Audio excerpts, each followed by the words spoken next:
The story begins not with the typical high school scene, but with a fluid and brutal fight. Viewers are introduced to a skilled assassin, later revealed to be the protagonist Akira Oda, as he effortlessly incapacitates a rival ninja. This cold open serves as a tantalizing flash forward, showcasing the deadly competence that lies beneath Akira's unassuming exterior, and setting a darker, more action-oriented tone for the series.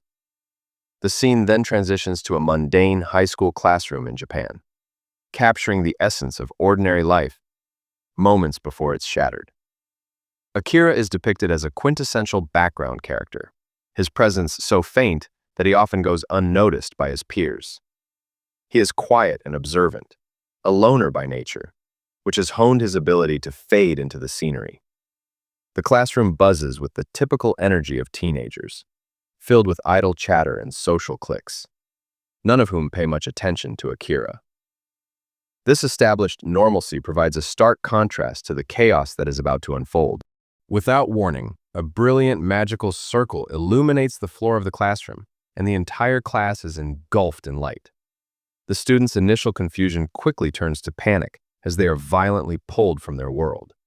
They find themselves transported to the opulent throne room of the Ratisse kingdom, in a fantasy world called Morrigan. Before them sits a king, flanked by knights in ornate armor. Overcoming their shock, the students are told they have been summoned as heroes to save humanity from the threat of the demon lord. As is customary in the isekai genre, each student undergoes an appraisal to be bestowed with a unique class and a set of skills akin to a role-playing game. There is palpable excitement as students receive powerful classes like mage and swordsman. The charismatic and popular class president, Tsukasa, is unsurprisingly chosen as the hero, the most powerful and revered class. His classmates erupt in celebration, their anxieties momentarily forgotten in the excitement of their newfound abilities. Amidst the fanfare, Akira, the quiet and often overlooked student, is assigned the seemingly lackluster class of assassin. True to his unassuming nature, he slips away from the crowd, his presence going largely unnoticed. This act is not one of dejection, but a calculated move by a character who is naturally inclined to operate from the shadows. In solitude, Akira accesses his own status screen.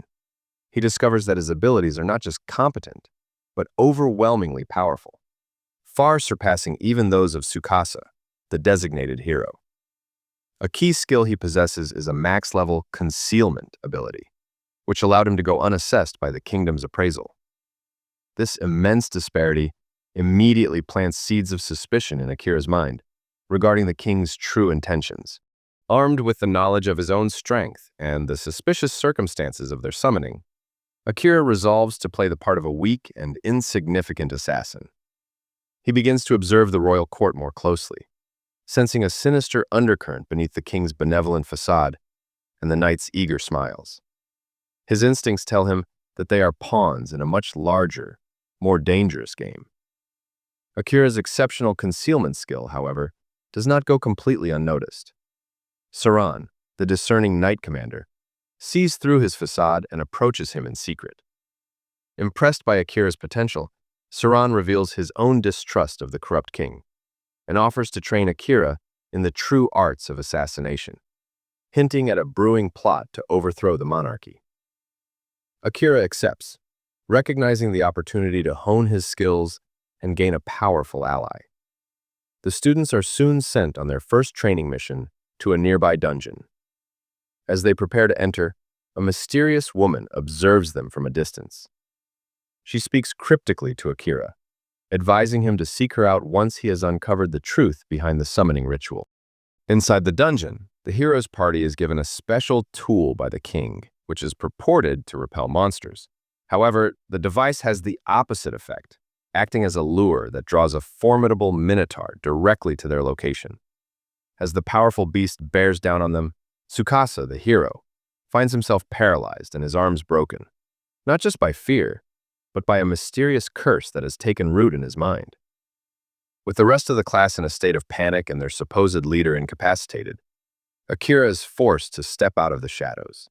The episode concludes on a tense cliffhanger as he prepares to unleash a fraction of his true, overwhelming power to protect his classmates, setting the stage for a dramatic confrontation that will inevitably expose the lies that surround them. And that's a wrap on the first episode of My Status as an Assassin Obviously Exceeds the Heroes. What a way to kick things off. Our boy Akira is already showing that titles don't mean everything, with stats that put the so-called hero to shame.